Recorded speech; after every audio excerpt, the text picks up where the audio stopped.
vậy vì đã đưa khi anh ngộp tuần ban mán mà phải bộ nó bánh xe anh ngộp tầm khăn bánh anh ngộp tiết là ai nhỉ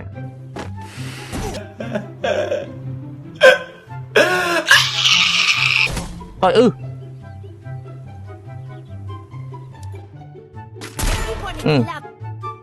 nên muốn đưa tiết à cô mình chỉ bánh Ok.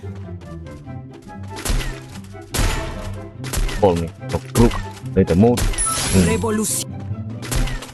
anh sẽ đấy không từ mình làm năng thiệt à chơi mà cả đây từ một à chỗ đi đây từ một à tập bầy bộ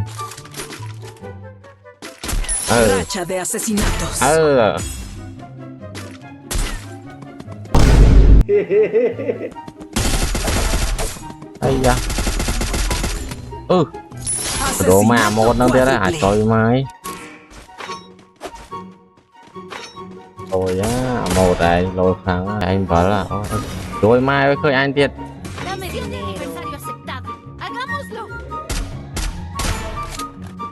thì nói về dia tiết à tàu pro